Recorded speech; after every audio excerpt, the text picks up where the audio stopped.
एक दफा सुल्तान गियासुद्दीन बलबन ने एक किला पर चढ़ाई की। दुश्मन ने अपना किला बंद कर लिया और निहायत ही जुर्रतमंदी से इनका मुकाबला किया।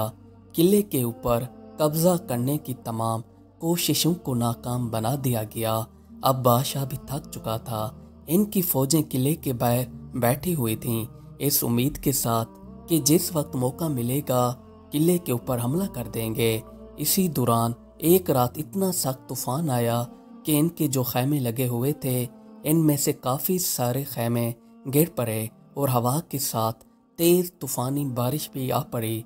जितने भी बाकी खैमे बचे हुए थे इनके अंदर आग जल रही थी, वो भी इस बारिश की नज़र हो गई और सारी की सारी आग बुझ गई। अब सारे खैमों के अंदर पानी आ चुका था और ऊपर से सर्दी इतनी पड़ने लगी कि खून भी रगों में जमने लगा। इसी दौरान बादशाह का एक खादिम था। इसने बादशाह के वज़ू के लिए गर्म पानी करना था, पर इसे आग नहीं मिल रही थी। इसने सोचा कि इधर उधर से जाकर आग लेकर आता हूँ, क्या पता कहीं से आग मिल जाए। ये बाकी बचे मुख्तलिफ खैमों के अंदर जाता रहा, पर इसे वहाँ पर आग नहीं मिल पाई। ये इधर उधर आग के लिए मारा फिर रहा था तो इसे सामने एक खैमा नजर आया। इस खैमे से इसे दिए की रोशनी दिखाई दी। ये इसी खैमे की तरफ चल पड़ा। अब ये दिल ही दिल में सोचता हुआ जा रहा था कि ये खैमा इतने तेज तूफान के अंदर भी खड़ा हुआ है, जबकि बेशतर खैमे तो हवा की नजर हो गए और जो बाकी बचे हैं इनके अंदर आग तक मौजूद नहीं। ये इस खैमे के अंदर चला आया। यहाँ पर आकर इसने देखा कि एक दरवेश सिपाही कुरान पाक की तिलावत कर रहा है। खादिम पर लर्जा तारी हो गई और इसे यहाँ तक होश ना रहा कि मैं किस काम के सिलसिले में यहाँ पर आया था। फिर दरवेश ने खुद ही इससे पूछ लिया कि क्यों भाई, तुम्हें आग की ज़रूरत है? खादिम ने सर हिला दिया। दरवेश ने इससे कहा कि तुम्हें जितनी भी आग की ज़रूरत है बिला झिझक तुम ले जा सकते हो। फिर इस खादिम ने एक लकड़ी को सुलगाया और सुलगा कर बादशाह के खैमे में ले गया। यहाँ पर आकर इसने बादशाह के लिए पानी गर्म किया, पर इसके दिमाग पर यह नक्शा छप चुका था। इसके दिल में बेकरारी पैदा हो गई। जब सुबह हुई तो ये मश्क लेकर दरवेश के खैमे के अंदर चला गया, पर इसे दरवेश खैमे के अंदर नहीं मिला। फिर ये इधर उधर देखने लगा तो सामने तालाब दिखाई दिया। वहाँ पर दरवेश वज़ू कर रहे थे। खादिम एक तरफ कोने में ठहर कर दरवेश को वज़ू करते हुए देखता रहा। जब दरवेश वज़ू करके अपने खैमे में नमाज पढ़ने के लिए चले गए तो खादिम तालाब के ऊपर आ गया। यहाँ आकर इसने देखा कि जिस जगह पर दरवेश ने वज़ू किया था उस जगह का पानी गर्म था और जो आसपास का पानी था वो सर्दी की वजह से जमा हुआ था। फिर खादिम ने इसी गर्म जगह से पानी भर लिया और इसको अपने साथ मश्क में ले गया।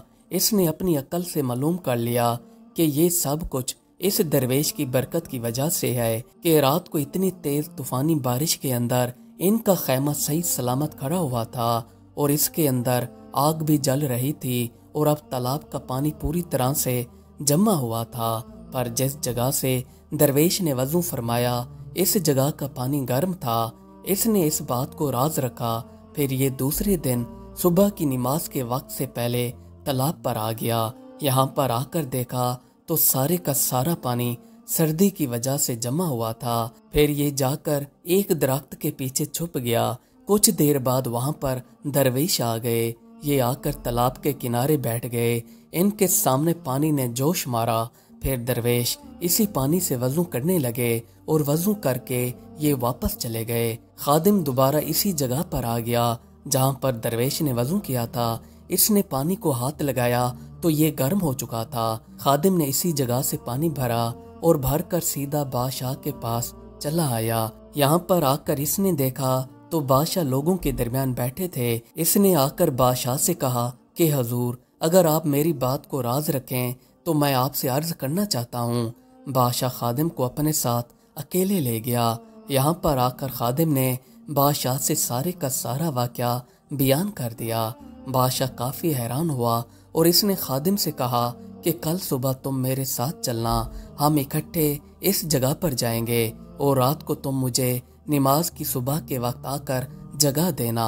खादिम बादशाह की रिहाइश गाह के बाहर खड़ा रहा और जैसे ही सुबह की नमाज का वक्त होने वाला था اس نے آ کر بادشاہ کو جگایا اور کہا کہ حضور نماز کا وقت ہو چکا ہے۔ بادشاہ اٹھا اور تیار ہو کر تالاب کی طرف چل پڑا۔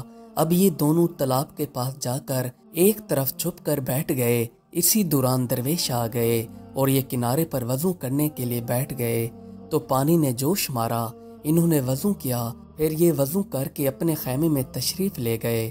بادشاہ تالاب کے اوپر آیا اور آ کر دیکھا جہاں پر درویش نے وضو کیا تھا یہاں کا پانی گرم تھا۔ بادشاہ یہ نظارہ دیکھ کر کافی حیران ہوا کہ یہ بندہ سپاہی کے بھیس میں کوئی مرد خدا ہے۔ پھر بادشاہ نے خادم سے کہا کہ مجھے اس مرد خدا کے خیمے میں لے جاؤ۔ چنانچہ یہ دونوں درویش کے خیمے کی طرف چل پڑے۔ یہ جیسے ہی خیمے کے اندر آئے تو دیکھا یہاں پر درویش کلام پاک کی تلاوت کر رہے تھے تو سلطان ہاتھ باندھ کر ایک طرف کھڑا ہو گیا، جبکہ ان کی دہشت یہ تھی اس وقت کے دوسرے ملکوں کے بادشاہ ان کا نام سن کر کانپ جایا کرتے تھے۔ یہ ایک درویش کے سامنے عاجزی کے ساتھ کھڑے ہو گئے۔ بادشاہ کے منہ سے ایک بات تک بھی نہیں نکل رہی تھی۔ درویش نے جب تلاوت فرما لی تو بادشاہ کو دیکھا تو ان کی تعظیم کے لیے اٹھ کھڑے ہوئے اور سلطان کو سلام کیا۔ سلطان نے کہا میری خوش بختی اور سعادت ہے کہ میرے لشکر میں آپ جیسے بزرگ موجود ہیں، پر اس کے باوجود بھی مجھ سے قلعہ فتح نہیں ہو رہا۔ آپ دعا کیجئے کہ لشکر اسلام کو فتح نصیب ہو۔ درویش تو خود کو دنیا سے کافی چھپاتے رہے، پر اب بادشاہ نے اپنی آنکھوں سے ہی ان کی کرامت دیکھ لی تھی۔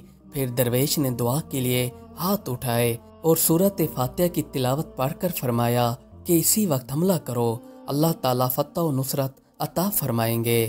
سلطان کافی خوش ہو گیا اور اسی وقت واپس آ کر لشکر سے کہا کہ ابھی اسی وقت قلعہ پر حملہ کر دو۔ سلطان کی طرف سے قلعے پر حملہ کر دیا گیا۔ مخالفین نے ہتھیار ڈال دیے اور سلطان کے لیے قلعے کے دروازے کھول دیے گئے۔ سلطان قلعے میں داخل ہو گئے۔ پھر سلطان اپنی فتح پر سجدہ شکر بجا لایا۔ دوسرے دن بادشاہ کو درویش کا خیال آیا کہ ان کے پاس جا کر ان کا شکریہ ادا کیا جائے جن کی دعا کی بدولت کامیابی ملی۔ بادشاہ نے درویش کے پاس حاضر ہونے کا سوچا تو درویش کو بادشاہ کے ارادے کا علم ہوا تو انہوں نے اپنا تمام مال و اسباب فقراء میں تقسیم کر دیا اور خود ایک کمبل اوڑھ کر لشکر سے الوداع ہو کر چلے گئے۔ یہاں جب ان کے خیمے میں بادشاہ حاضری کے لیے آیا تو اس نے دیکھا خیمہ خالی تھا اور یہاں سے درویش تشریف لے جا چکے تھے۔ یہ درویش کوئی عام درویش نہ تھے، یہ درویش حضرت خواجہ شمس الدین ترک رحمۃ اللہ علیہ تھے۔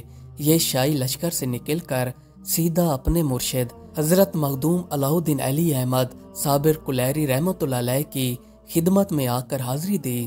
چند دن یہاں پر گزارنے کے بعد ان کو پانی پت جانے کا حکم ہوا۔ پھر انہوں نے اپنی بقایا زندگی اسی شہر کے اندر اصلاح و تبلیغ کا فریضہ دیتے ہوئے وقف کر دی۔ مسلمانوں میں ایسی بھی عظیم ہستیاں گزری ہیں، انہوں نے اللہ تعالیٰ کو راضی کیا اور پروردگار کے سیدھے راستے پر چلے اور کامیابی ان کا مقدر بنی۔